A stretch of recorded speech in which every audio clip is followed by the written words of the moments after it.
चलिए शुरू करते हैं। बात करते हैं सेगमेंट फर्स्ट, आखिर चुनाव कब होंगे।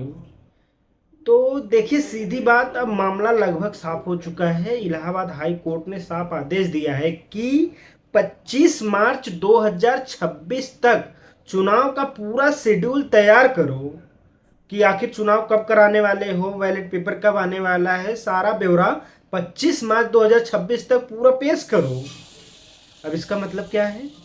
मतलब यह है कि सरकार और चुनाव आयोग पर सीधा प्रेशर है और इसलिए पूरा अनुमान यही है कि जुलाई 2026 तक चुनाव हर हाल में हो जाएंगे। और यह कोई अंदाजा नहीं है, ये मजबूरी है, क्योंकि संविधान का 243 आर्टिकल कहता है कि कार्यकाल खत्म होने से पहले चुनाव कराना जरूरी है। और ग्राम पंचायत का कार्यकाल कब खत्म हो रहा है? 26 मई 2026 को। तो समझ लीजिए टाइम बहुत कम बचा है। अब सुनिए, सबसे जरूरी डेट्स ये नोट्स कर लीजिए, आपके काम आएगा। फाइनल वोटर लिस्ट देने का वादा कब किया गया है? 15 अप्रैल 2026 को, जो कि पहले 28 मार्च था, उसके पहले फरवरी था, फरवरी को बढ़ाकर मार्च में किया गया, मार्च से फिर अप्रैल में लाया गया।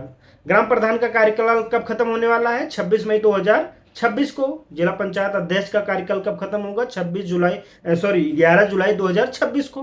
ब्लॉक प्रमुखी का 19 जुलाई 2026 को।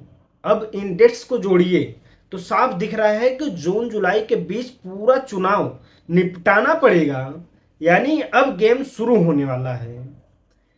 अब सबसे बड़ा सवाल, इतनी देरी क्यों हुई? आखिर क्या चल रहा था कि जो इतना देर हो गया? तो भाई इसके पीछे 3 मुख्य कारण थे, मैं आपको एक एक करके बताता हूं। पहला जो कारण मेन था वो वोटर लिस्ट का खेल, SIR। सबसे पहले वोटर लिस्ट चुनाव आयोग अभी स्पेशल रिवीजन कर रहा है, यानी कि जो मर चुके हैं उनका नाम हटाओ, जो कहीं और शिफ्ट हो गए हैं उनको हटाओ, फर्जी वोटर साफ करो।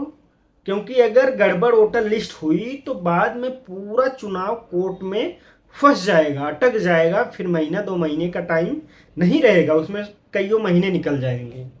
इसके वजह से चुनाव कोर्ट में ना फंसे, SIR कंप्लीट पूरे तरीके से करना बेहद जरूरी है। दूसरा सबसे बड़ा मुद्दा है OBC आरक्षण। अब ये बहुत बड़ा गेम है, सरकार बिना डेटा के आरक्षण नहीं दे सकती, वरना कोर्ट सीधा रोक लगा देगा। इसलिए अभी क्या हो रहा है? अभी हो ये रहा है कि पिछड़ा वर्ग आयोग सर्वे कर रहा है, डेटा जुटाया जा रहा है, उसी हिसाब से सीटें रिजर्व होंगी, यानी आरक्षण तय होने के बाद ही चुनाव आगे बढ़ेगा। मामला तो फंस जाएगा, इसीलिए देरी हो रही है गुरु। तीसरा कारण आपको मैं बताऊं तो परिसीमन, मतलब गांव की सीमाएं बदल गई हैं, कई गांव शहर में जुड़ गए हैं, कई नई पंचायतें बन गई हैं, कहीं तो सीटें बदल गई है। अब जब सीमा बदलेगी तो सीटें भी बदलेंगी ना लाला, और आरक्षण भी बदलेगा। तो यही सब अभी चल रहा है। पहले से मेरा मानना था कि सब पहले करके हटा देना चाहिए था, लास्ट मोमेंट में आगे क्या करने की जरूरत थी।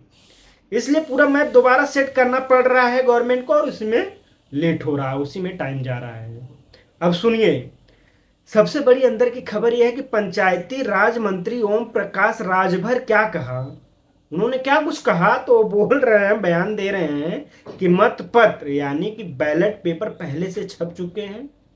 अब इसका मतलब समझ रहे हैं, सरकार पूरी तैयारी में है, बस नोटिफिकेशन जारी होना बाकी है। और एक और बड़ी बात आपको मैं बताऊं, सरकार कार्यकाल बढ़ाने के मूड में नहीं है, 1 महीना 2 महीना 4 महीना कार्यकाल बढ़ा दो, और ना ही प्रशासन बैठाने का भी कोई प्लान है कि प्रधान की जगह कोई सरकारी एम्प्लॉय या सरकारी कर्मचारी को उसकी जगह बैठा दो। चुनाव टाइम पर ही होगा किसी भी हालत में। और जरा ग्राउंड की बात मैं आपको बताऊं तो ये तो सरकार की बात रही, गांव में अभी से मीटिंग शुरू हो गए हैं। पर्दा डेट टाइम में कुछ मैटर नहीं करता, मीटिंग चालू है, उम्मीदवार सेट हो रहे हैं, जाति समीकरण बैठाए जा रहे हैं, पैसे और पावर का खेल भी शुरू हुआ है। यानी कि चुनाव भले घोषित नहीं हुआ है, लेकिन माहौल पूरी तरह बना जा रहा है।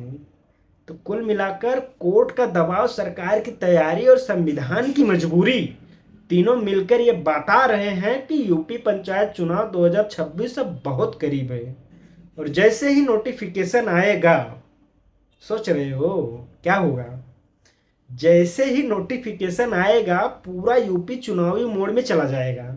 जैसे आईपीएल आने के बाद क्रिकेट प्रेमी आईपीएल मोड में चले जाते हैं, वैसे चुनाव आने के बाद पूरा यूपी चुनावी मोड में चला जाता है। क्योंकि ये सिर्फ चुनाव नहीं, ये गांव की सत्ता की सबसे बड़ी लड़ाई होती है। प्रधानी की कुर्सी अब दूर नहीं है, बस ऐलान बाकी है। तो अभी के लिए इतना ही, मिलते हैं अगले वीडियो में, तब तक के लिए जय हिंद, जय भारत।